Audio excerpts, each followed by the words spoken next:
கர்த்தர் கொடுத்த வார்த்தைகளுக்கு நேராய் நாம் கடந்து செல்வோம்.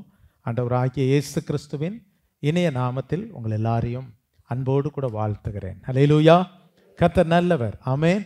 கர்த்தர் நம்மை அற்புதமாய் நடத்தி வருகிறார்.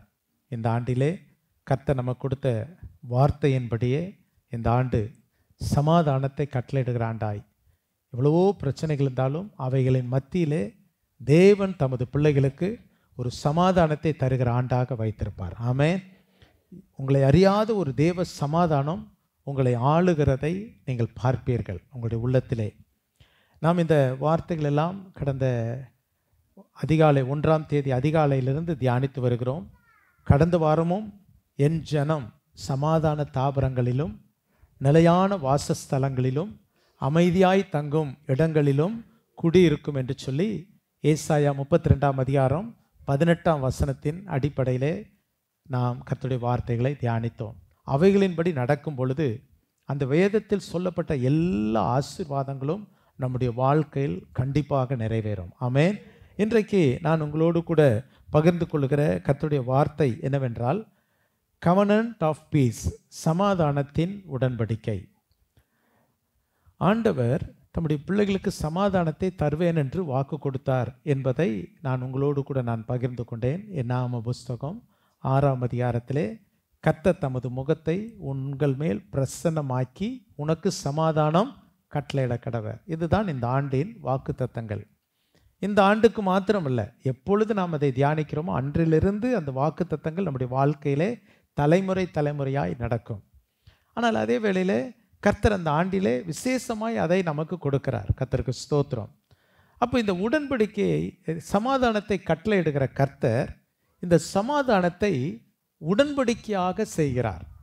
சமாதானம் என்பதை நம்மோடு கூட செய்கிற உடன்படிக்கையாக கர்த்தர் வைத்திருக்கிறார். அதைத்தான் இன்றைக்கு நாம் தியானிக்க போகிறோம்.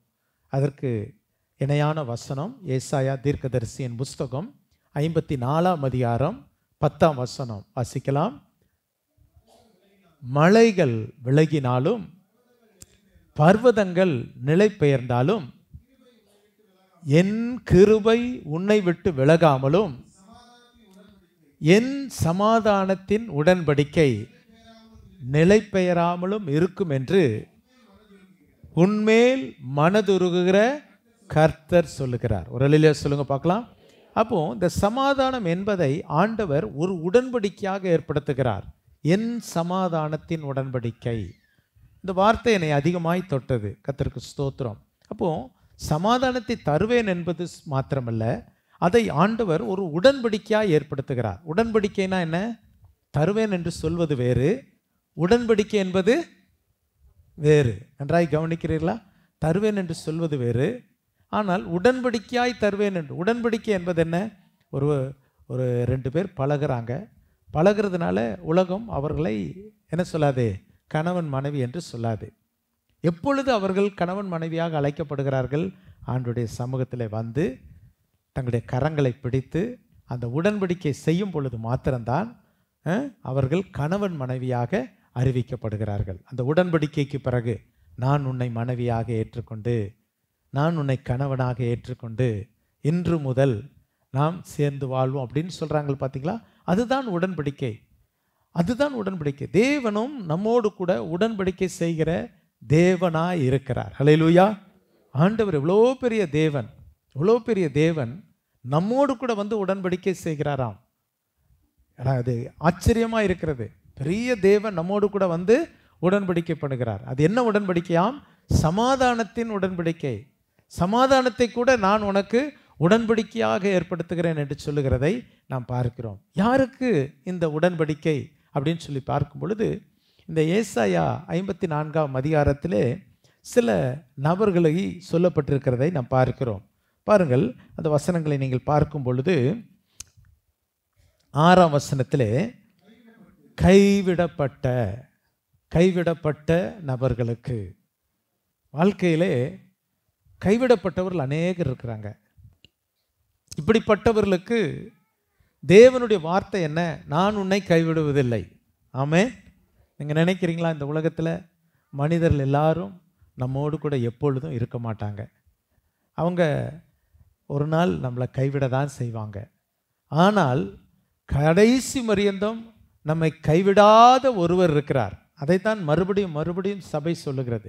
யார் கைவிட்டாலும் இயேசுவை பற்றி கொள்ளுங்கள், இயேசு நம்மை கைவிட மாட்டார். அல்லேலூயா.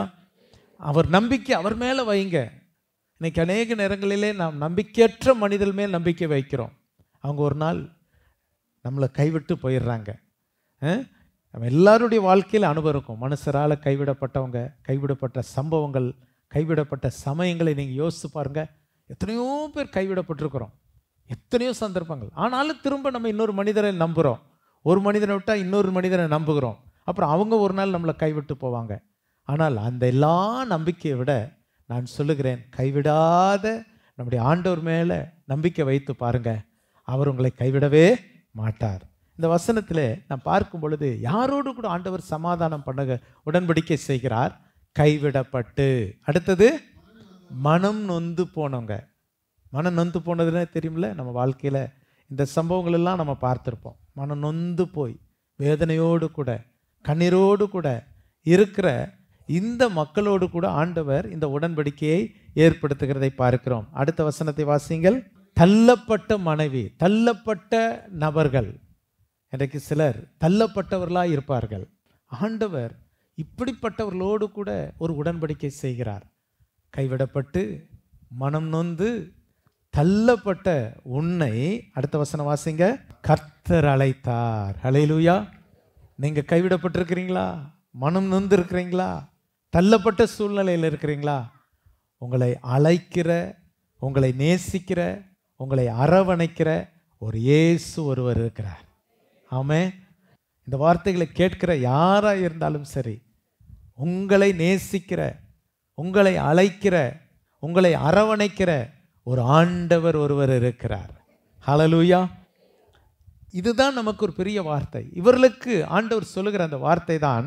அதன் பிறகு நீங்கள் வாசித்தால் 10ஆம் வசனத்தில், மலைகள் விலகலாம், பர்வதங்கள் நிலை பெயர்ந்து போகலாம், ஆனால் என் கிருபை உன்னை விட்டு விலகாது. என் சமாதானத்தின் உடன்படிக்கை யாரோடு கூட? இந்த கைவிடப்பட்ட, மனம் நொந்த, தள்ளப்பட்ட உங்கள் மேல் நான் ஒரு சமாதானத்தின் உடன்படிக்கையை செய்கிறேன். இந்த உடன்படிக்கை ஒரு நாளும் நிலை பெயராது. மனுஷன் பண்ண உடன்படிக்கை கூட கைவிட்டு போயிடுறாங்க. ஆண்டவருடைய வார்த்தை அதுதான். உடன்படிக்கை மாறாது. நீங்கள் என்ன ஆலயத்துக்குள்ளே வந்து உடன்படிக்கை பண்ணிட்டீங்கன்னா அது என்ன எதுவானாலும், வாழ்விலும் நம்ம என்ன சொல்கிறோம், வாழ்விலும் தாழ்விலும் சுகத்திலும் சுகவீனத்திலும் நான் உன்னை நேசிக்கவும் ஆதரிக்கவும் வாக்கு கொடுக்கிறேன் அப்படின்னு சொல்லிட்டு தள்ளக்கூடாது. கர்த்தர் கொடுத்த வாழ்க்கை, கர்த்தர் கொடுத்த மனைவி, கர்த்தர் கொடுத்தது, நான் அதை ஏற்றுக்கொண்டு அதோடு கூட வாழ்வேன் என்ற உடன்படிக்கையின் அந்த உறுதி வேண்டும். ஆண்டவர் சொல்லுகிறார், இந்த உடன்படிக்கையை மீறி உன்னை ஒருத்தர் தள்ளிட்டாலும், நீ கைவிடப்பட்டிருந்தாலும், நீ மனம் நொந்து போய் இருந்தாலும், உன்னை அழைத்து உன்னோடு கூட நான் ஒரு உடன்படிக்கை பண்ணுகிறேன். அந்த உடன்படிக்கைக்கு பேர் என்ன தெரியுமா? சமாதானத்தின் உடன்படிக்கை. ஹல்லேலூயா. எனக்கு இந்த வசனங்களை வாசிக்க வாசிக்க என்னோடு கூட கர்த்தர் பேசிக்கொண்டே இருந்தார். அப்படிப்பட்ட மக்களோடு கூட நான் பண்ணுகிற உடன்படிக்கை சமாதானம் நிறைந்த உடன்படிக்கை. அதற்குள்ளே ஆசீர்வாதம் இருக்கிறது, அதிலே என்னுடைய நன்மைகள் இருக்கிறது. நான் அவர்களை அதிகமாய் நேசிக்கிறேன். வாழ்க்கையில் தள்ளப்படுகிறவர்கள், நொந்து போகிறவர்களை தான் கர்த்தர் அதிகமாய் நேசிக்கிறார். இன்றைக்கு நான் உங்களோடு கூட சொல்லுகிறேன், உங்களை கர்த்தர் உங்களோடு கூட ஒரு உடன்படிக்கை பண்ணுகிறார். அந்த உடன்படிக்கைக்கு பேர் என்ன தெரியுமா? சமாதானத்தின் உடன்படிக்கை. ஹல்லேலூயா. அடுத்தது, தேவன் யாரோடு கூட இந்த உடன்படிக்கை பண்ணுகிறார்? முதலாவது நான் சொன்னேன், கைவிடப்பட்டு மனம் நொந்து தள்ளப்பட்டவர்களோடு கூட தேவன் சமாதானத்தின் உடன்படிக்கை செய்கிறார். அடுத்தபடியாக நாம் பார்க்கும் பொழுது என்னாகமம் புஸ்தகம் 25ஆம் அதிகாரம் 11ஆம் வசனமும் 12ஆம் வசனத்தை வாசிக்கலாம். நான் என் எரிச்சலில் இஸ்ரவேல் புத்திரரை நிர்மூலமாக்காதபடிக்கு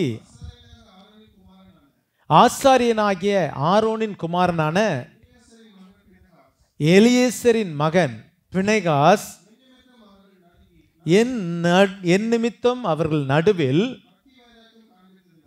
பக்தி வைராக்கியம் காண்பித்ததினால் பாருங்க, இங்க ஆண்டவர் பேசுகிற ஒரு வார்த்தை. இங்கு ஒரு தேவ ஊழியனுடைய மகன் ஆண்டவர் தமது ஜனங்களுக்கு விரோதமாய் பயங்கர கோபம் கொடுக்கிறார். உக்கிர கோபம், அழிச்சிடணும் அப்படின்னு நினைக்கிறாரு. ஏன் அழிக்கணும்னு நினைச்சார் பாருங்க.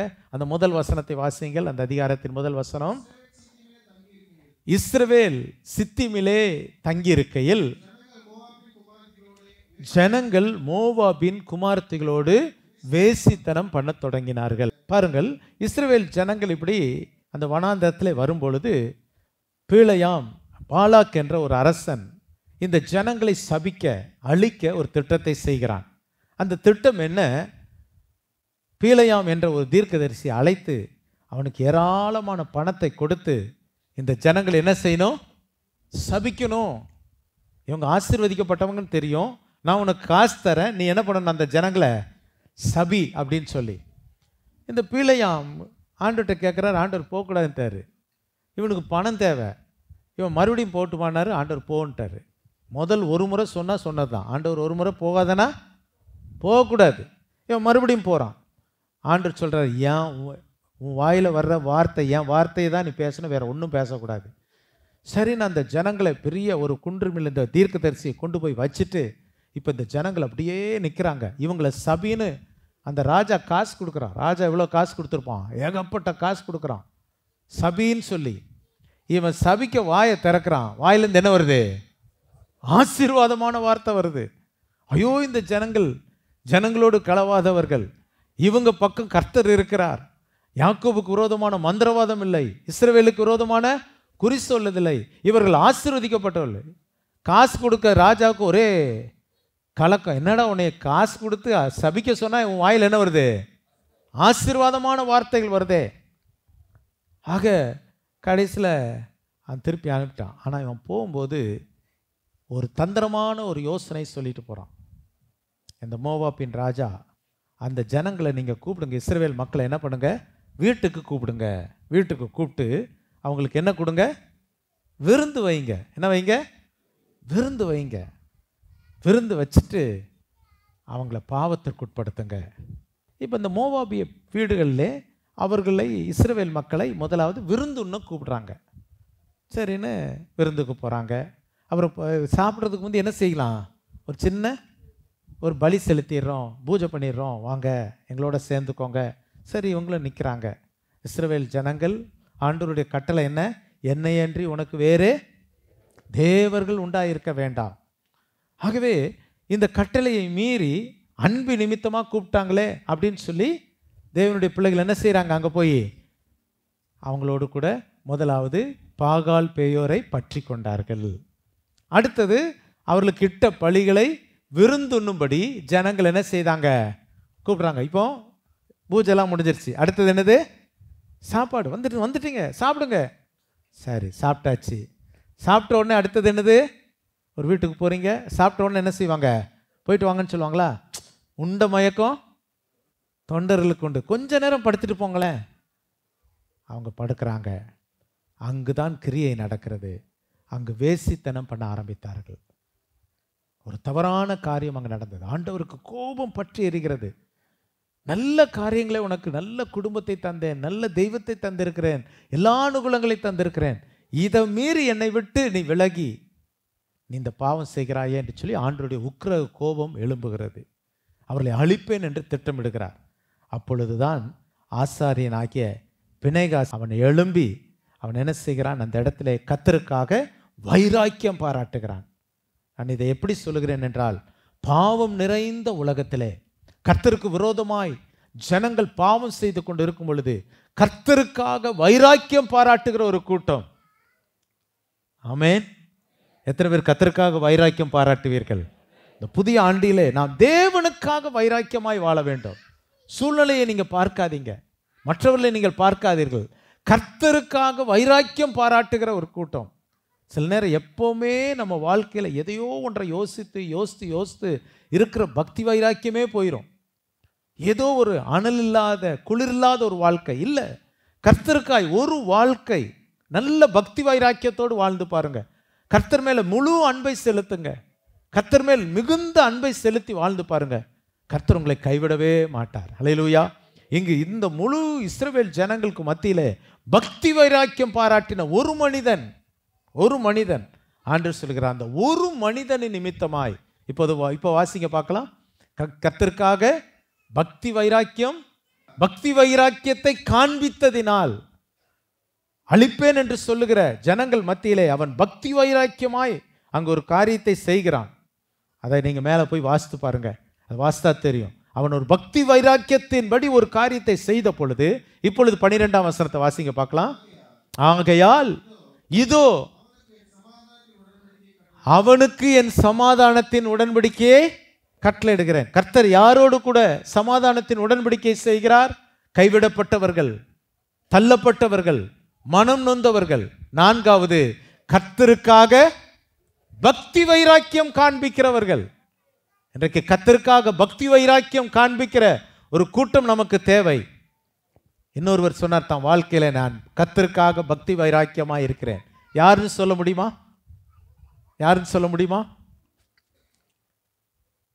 1 ராஜாக்கள் 17ஆம் அதிகாரத்திலே எலியா என்ற தேவ மனிதனை குறித்து பார்க்கும் பொழுது, அந்த நாட்களிலே எசபேல் என்ற ஒரு பெண் அரசாட்சி செய்து கொண்டிருக்கிறாள். எல்லா மக்களும் எங்கு சென்று கொண்டிருக்கிறார்கள்? கர்த்தரை விட்டு விலகி கொண்டிருக்கிறார்கள். 1 ராஜாக்கள் 18ஆம் அதிகாரத்திலே நீங்கள் வாசிக்கும் பொழுது, இந்த ஒருவன் மாத்திரம், எலியா மாத்திரம் கர்த்தருக்காக எப்படி இருக்கிறார்? பக்தி வைராக்கியமாய் இருக்கிறார். அந்த பக்தி வைராக்கியம் என்ன சொல்லுகிறது ஜனங்களுக்கு முன்பதாக? கர்த்தர் தெய்வமானால் கர்த்தரை பின்பற்றுங்கள், பாகால் தெய்வமானால் பாகாலை பின்பற்றுங்கள். ஏனென்றால் இஸ்ரவேல் மக்கள் எப்படி வாழ்ந்தார்கள்? குந்தி வாழ்ந்தார்கள். பாகாலை பார்த்தா பாகாலை கும்பிட்டுக்குவாங்க, தேவனை பார்த்தா தேவனை கும்பிட்டுக்குவாங்க. நோ, நாம் ஒரே ஒரு தேவன், மெய்யான தேவன், ஜீவனுள்ள தேவன், இந்த ஆண்டவரை நாம் ஆராதிக்கிறவர்கள். ஹல்லேலூயா. நாம் ஆராதிக்கிற தேவன் நமக்காய் ஜீவன் கொடுத்த தெய்வம். இந்த தெய்வத்தின் மேல் பக்தி வைராக்கியத்தோடு இருக்க வேண்டும். எல்லாவற்றுக்கும் நான் தலை வணங்கி போய்விடக்கூடாது. எத்தனை பேர் அப்படி சொல்வீர்கள்? கையை துயர்த்த மாட்டேங்கிறீங்களே. ஆமென். ஒரே ஒரு வாழ்க்கை இயேசுவுக்காக பக்தி வைராக்கியம். ஏராளமான தீர்க்கதரிசிகள் நிற்கிறாங்க, பாகால் தீர்க்கதரிசிகள். இவன் சொல்றான், கர்த்தர் ஒருவர் தான் தெய்வம். ஆமென். அந்த பக்தி வைராக்கியம், அவங்க எல்லாம் என்னென்னமோ செய்யறாங்க. ஆனால் கடைசியாக, ஆண்டவரே நான் உம்முடைய ஊழியக்காரன், நீர் தேவன் என்பதை விளங்கப்படும் என்று சொன்னோன்னே வானத்திலிருந்து அக்கினி இறங்கி வந்தது. நீங்க பக்தி வைராக்கியம் காண்பித்து பாருங்கள், உங்களுக்காக கர்த்தர் வானத்தை திறப்பார், உங்களுக்கு அற்புதம் செய்ய உங்கள் பக்கத்தில் நிற்பார். காரணம், அந்த உடன்படிக்கையை காக்கிற தேவன். பக்தி வைராக்கியம் காண்பிக்கிறவர்கள் மத்தியிலே கர்த்தர் தமது உடன்படிக்கையை காண்பிப்பார். வேலை செய்கிற இடத்துல கர்த்தருக்கு பக்தி வைராக்கியமாய் இருந்து பாருங்கள். வாழ்கிற இடங்களிலே கர்த்தருக்கு பக்தி வைராக்கியமாய் இருந்து பாருங்கள். எங்கு போனாலும் நான் கர்த்தருக்குரியவன் என்பதை வெளிப்படுத்தி பாருங்கள். கர்த்தர் உங்களோடு கூட ஒரு சமாதானத்தின் உடன்படிக்கை பண்ணுவார். 13ஆம் வசனத்தை வாசியுங்கள். என்னாகமம் 25:13. அவன் தன் தேவனுக்காக பக்தி வைராக்கியம் காண்பித்து இஸ்ரவேல் புத்திரருக்காக பாவ நிவர்த்தி செய்தபடினால் அவனுக்கும் அவனுக்கு பின்வரும் அவன் சந்ததிக்கும். பாருங்கள், ஆண்டவர் ஒரு வார்த்தை சொல்லுகிறார். அவன் பக்தி வைராக்கியம் காண்பித்தபடினால் அவன் மாத்திரமல்ல, அவன் சந்ததிக்கும் பட்டம் உரியது. ஹல்லேலூயா. கர்த்தர் ஒரு கணத்திற்குரிய வாழ்க்கையை கொடுக்கிறார்.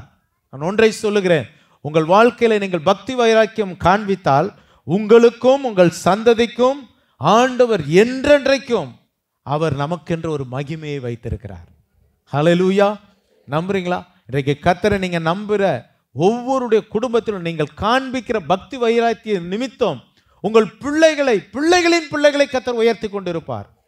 இங்கு அந்த மனிதனுக்கு என்ன? ஆசாரிய பட்டம், நிரந்தரமாய் ஆசாரிய பட்டம். கர்த்தர் உங்களுக்கு என்று சில ஆசீர்வாதங்களை வைத்திருக்கிறார், அது நிரந்தரமாய் இருக்கும். ஹல்லேலூயா.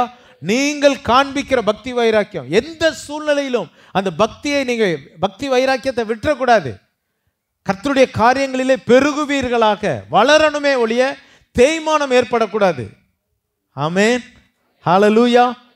இந்த சமாதானத்தின் உடன்படிக்கை பாருங்கள், நீங்க பக்தி வைராக்கியம் காண்பித்தால் ஆண்டவர் உங்களோடு கூட ஒரு உடன்படிக்கை செய்வார். அந்த உடன்படிக்கை உங்களுக்கு மாத்திரமல்ல, உங்கள் சந்ததி சந்ததிக்கு அந்த பட்டம் உரியதா இருக்கிறது. இவங்க எனக்குரியவர்கள், என் சொந்த சம்பத்து, இவர்களுக்காக நான் நிற்பேன் என்று நிற்கிறார். அதனால தான் நான் பெற்றோர்களுக்கெல்லாம் சொல்வேன், நீங்க கர்த்தரை நல்லா தேட தேட கர்த்தர் உங்களுடைய பிள்ளைகளை ஆசீர்வதித்து கொண்டே இருப்பார். நீங்க எந்த அளவுக்கு தேடுறீங்களோ அது நிமித்தம் ஆசீர்வாதம் பிள்ளைகள் வரும். அருமையானவர்களே, பக்தி வைராக்கியத்தை நிமித்தம் கர்த்தர் சமாதானத்தை தருகிறார். ஹல்லேலூயா. இந்த சமாதான உடன்படிக்கை செய்தால் நமக்கு அதில் எப்படி என்ன நன்மை இருக்கிறது? ஒரு சின்ன உதாரணத்தின் மூலமாய் சொல்லி முடிக்கிறேன். யோசுவாவின் புஸ்தகம் 9ஆம் அதிகாரத்திலே இஸ்ரவேல் ஜனங்கள் கானானுக்குள் வந்து விட்டாங்க. இஸ்ரவேல் ஜனங்களை குறித்து நன்கு கேள்விப்பட்ட அந்த கானானின் குடிகளிலே ஒரு விதமான மக்கள் கிபியோனியர்கள், கிபியோன் என்ற பட்டணத்தை சார்ந்தவர்கள். இவங்க இப்போ யோசுவா என்ன செய்கிறான்? ஒவ்வொரு பட்டணங்களாய் அழிக்கிறான். எரிகோவை அழித்தாச்சு, அடுத்தது ஆயு பட்டணத்தை அழிக்கிறார். இதுக்கு பக்கத்தில் இனி கிபியோன் என்ற பட்டணம் இருக்கிறது. இப்போ இவங்க நம்மளையும் அழிச்சிருவாங்க, இந்த ஜனங்கள் வந்துட்டாங்க, நம்மளெல்லாம் அழிச்சிட்டு நம்ம இடத்தெல்லாம் சுதந்திரித்துவாங்கன்னு சொல்லி இந்த கிபியோன் பட்டணத்தார் என்ன செய்கிறாங்கன்னா ஒரு தந்திரமான ஆலோசனை செய்கிறாங்க. என்ன ஆலோசனை அப்படின்னா, தூரத்திலிருந்து வந்தவர்களை போல யோசுவாவின் இடத்துல வந்து, ஐயா நாங்கள் ரொம்ப தூரத்திலிருந்து வந்திருக்கிறோம், நாங்கள் உங்கள் தெய்வத்தை பற்றி கேள்விப்பட்டோம், அவர் நல்லவர், அவரோடு கூட நாங்கள் உடன்படிக்கை பண்ணிக்கிறோம் அப்படின்னு சொல்லி அவங்க தங்களை தூரத்திலிருந்து வந்தவர்களை போல காண்பிக்கிறார்கள். எதற்கு? தாங்கள் காக்கப்படுவதற்காக, தாங்கள் அழிக்கப்படக்கூடாது என்பதற்காக அவர்கள் ஒரு உடன்படிக்கை செய்து கொள்ளும்படி தங்களை தூரத்தின் மனிதர்களாக, எப்படி காஞ்சு போன அப்பம், நாங்கள் புறப்பட்ட போது இந்த அப்பெல்லாம் எடுத்துகிட்டு வந்தோம், காஞ்சு போயிடுச்சு, பூசணம் பூத்துருச்சு, தண்ணிலாம் இல்லை, நாங்கள் ரொம்ப சோர்ந்து போய் ரொம்ப தூரத்துலேருந்து வந்தோம், உங்கள் தெய்வத்தை பற்றி கேள்விப்பட்டோம், உங்களோட உடன்படிக்கை பண்ணிக்கிறோம் அப்படின்னு சொல்லி. உடனே யோசுவா என்ன செய்கிறார் அப்படின்னு பார்த்தா 14ஆம் வசனத்தை வாசிங்க. 9:14.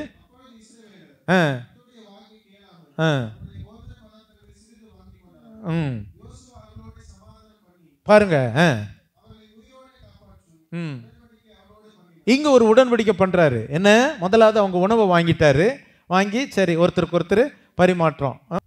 அப்ப இங்க பாருங்க, யோசுவா அவர்களிடத்துல உணவை வாங்கிக்கிறாரு. அப்படின்னா என்ன? சமாதானம் ஆயிடுச்சு. அவர்களோடு கூட என்ன செய்கிறார்? சமாதானத்தின் உடன்படிக்கை பண்ணுகிறான். சரி நான் உங்களை அழிக்க மாட்டேன், சரி நீங்க தூரத்திலிருந்து வந்தவங்க, உங்களை நான் காப்பாத்திடுறேன் சரின்ட்டு. இவங்களுக்கு ஒரு பெரிய சந்தோஷம், இனி நமக்கு அழிவில்லை. 10ஆம் அதிகாரத்தில் பார்த்தா அந்த கிபியோன் இந்த மக்கள் யாருன்னா பக்கத்தில் உள்ளவங்க தான், ரொம்ப பக்கத்தில் உள்ளவங்க தான். அதுக்கு பிறகுதான் தெரிய வருது, 9ஆம் அதிகாரத்திலே தெரிய வருது. உடனே சரி அவங்கள என்ன செய்கிறான்? அழிக்காமல் அவங்கள ஆலயத்திற்கு விறகு வெட்டுகிறவர்களாக, தண்ணீர் எடுக்கிறவர்களாக யோசுவா நியமிச்சிட்டாரு, பாதுகாத்துட்டாரு. சமாதானத்தின் உடன்படிக்கை அழிவி நின்று நம்மை காக்கிறது. ஹல்லேலூயா. சமாதானத்தின் உடன்படிக்கை அழிவி நின்று நம்மை தப்புவிக்கிறது. இப்போ 10ஆம் அதிகாரத்தில் இவங்க இப்படி உடன்படிக்கை செய்தாங்கன்னு கேள்விப்பட்ட உடனே பலவிதமான ராஜாக்கள் அந்த கிபியோனியருக்கு விரோதமாக எழும்புகிறதை பார்க்கிறோம். இதெல்லாம் விவரித்து சொல்றதுக்கு எனக்கு நேரம் இல்லை. யோசுவா 10ஆம் அதிகாரத்தை நீங்கள் வாசித்தா தெரியும் எத்தனை விதமான ராஜாக்கள் வருகிறார்கள் என்று அங்கே எழுதப்பட்டு இருக்கிறது. எல்லாரும் கிபியோனியருக்கு விரோதமாய் வருகிறதை பார்க்கிறோம். 1ஆம் வசனத்திலே கிபியோனின் குடிகள் இஸ்ரவேலோடு கூட சமாதானம் பண்ணி அவர்களுக்குள் வாசமாய் இருக்கிறதை எருசலேமின் ராஜாவாகிய அதோனி பேசேக் கேள்விப்பட்ட பொழுது அவன் என்ன செய்கிறான்? பல ராஜாக்களை கூப்பிடுறான் பக்கத்தில். அதெல்லாம் சிற்றரசர்கள், சின்ன சின்ன பட்டணங்களுக்கு ராஜாவா இருக்கிறவர். வாங்கப்பா, இவங்க இப்படி போய் அவங்களோட உடன்படிக்கை பண்ணிட்டாங்க, நம்மெல்லாம் சேர்த்து கிபியோனியரை அழித்து விட வேண்டும் என்று சொல்லி அவங்க திட்டமிடுகிறாங்க. அப்பொழுது இந்த கிபியோனியர் சமாதானத்தின் உடன்படிக்கை செய்த யோசுவாவுக்கு தெரியப்படுத்துறாங்க, ஐயோ எங்களுக்கு உதவி செய்யுங்க. அப்போ நீங்க ஆண்டவரோடு கூட உடன்படிக்கை பண்ண பிறகு எந்த ஒரு காரியமா இருந்தாலும் உடனே யாருக்கு தெரியப்படுத்தணும்? நம்முடைய ஆண்டவருக்கு தெரியப்படுத்தணும். யோசுவாவுக்கு தெரியப்படுத்துறாங்க. அடுத்த வசனத்தை வாசித்தீங்கன்னா உடனே யோசுவா, உடனேங்கிற வார்த்தை வரும் பாருங்க. உடனே யோசுவா அப்படின்னா என்னன்னா, நீங்க சமாதானம் செய்த உடன்படிக்கை பண்ணின தேவனிடத்தில் தெரியப்படுத்தினால் உடனே அவர் தீவிரமாய் வருவார். உடனே யோசுவா எழுகிறான். அந்த காரியங்களிலே எழுந்து நின்று அவர்களுக்கு துணையாக செல்கிறதை பார்க்கிறோம். ஆண்டவரும் துணையாய் வந்தார். அவங்க ஜனங்களுக்கு விரோதமாய் போகிறார்கள். அங்கே மாலை மயங்குகிற வேலை வருகிறது. யோசுவா சொல்லுகிறான், சூரியனை பார்த்து நீ அங்கே நில், சந்திரனை பார்த்து அங்கே நில் என்று சொன்னோடனே அந்த யுத்தம் முடியும் வரை, வெற்றி பெறும் வரை சூரியன் தரித்து நின்றது, சந்திரன் தரித்து நின்றது. ஒரு இயற்கைக்கு அப்பாற்பட்ட அற்புதம் நடந்தது. நான் சொல்ல வருகிற காரியம் என்ன தெரியுங்களா? சமாதானத்தின் உடன்படிக்கை உங்கள் வாழ்க்கையிலே இயற்கைக்கும் அப்பாற்பட்ட அற்புதத்தை செய்யும். ஹல்லேலூயா. நீங்க கர்த்தரோடு கூட சமாதான உடன்படிக்கை அல்லது கர்த்தர் உங்களோடு கூட ஒரு சமாதான உடன்படிக்கை ஏற்படுத்தி விட்டால் உங்கள் வாழ்க்கையில் இயற்கைக்கும் அப்பாற்பட்ட அற்புதங்கள் நடக்கும். நம்புறீங்களா? உங்க வேலை ஸ்தலத்தில் நடக்கும், உங்க குடும்பங்களில் நடக்கும், உங்கள் பிள்ளைகளுடைய வாழ்க்கையில் நடக்கும். நீங்க சொல்ல, என்னது எனக்கு இப்படி நடக்குது, எனக்கே ஆச்சரியமா இருக்குதே. உண்மைதான், உண்மைதான். நம்ம கர்த்தருடைய பிள்ளைகளா இருக்கும் பொழுது, கர்த்தர் நம்மோடு கூட இருந்து விட்டால் உங்கள் குடும்பத்தில், உங்களுடைய பிள்ளைகளுடைய வாழ்க்கையிலே இயற்கைக்கும் அப்பாற்பட்ட அற்புதம் நடந்தது. சந்திரன் நின்றது, சூரியன் நின்றது. இது சாதாரண காரியம் அல்ல, இது நடந்த ஒரு காரியம். ஆமென். அடுத்தது, அந்த உடன்படிக்கை செய்த கிபியோனியர்கள் பாதுகாக்கப்பட்டார்கள். நான் ஒன்றை சொல்லுகிறேன், உடன்படிக்கைக்குள்ளாய் பாதுகாப்பு இருக்கிறது, உடன்படிக்கைக்குள்ளாய் அற்புதங்கள் இருக்கிறது. ஆமென். ஆண்டவர் இந்த நாளிலே சொல்லுகிறார், கைவிடப்பட்டு மனம் நொந்து தள்ளப்பட்ட உன்னை கர்த்தருக்காக பக்தி வைராக்கியம் காண்பிக்கிற உங்கள் மேல் நான் ஒரு சமாதானத்தின் உடன்படிக்கை ஏற்படுத்துகிறேன். அந்த சமாதானத்தின் உடன்படிக்கைக்குள்ளாய் ரட்சிப்பு உண்டு, பாதுகாப்பு உண்டு, அற்புதங்கள் உண்டு. உங்கள் பிள்ளைகளுடைய வாழ்க்கையிலே தேவன் நிரந்தரமான ஆசீர்வாதத்தை கட்டளையிடுவார். ஹல்லேலூயா. எவ்வளோ மேன்மையான ஆசீர்வாதம். வார்த்தைகள் என்னை அப்படியே என்னோடு கூட பேசிக்கொண்டே இருந்தது. ஆண்டவர் இன்றைக்கு சொல்லுகிறார், அருமையான கர்த்தருடைய பிள்ளைகளே, உங்களோடு கூட நான் ஒரு சமாதானத்தின் உடன்படிக்கை பண்ணுகிறேன். அது நிலை பெயரவே பெயராது. மலைகள் விலகலாம், பர்வதங்கள் நிலை பெயராம், என் கிருபை உன்னை விட்டு விலகாது.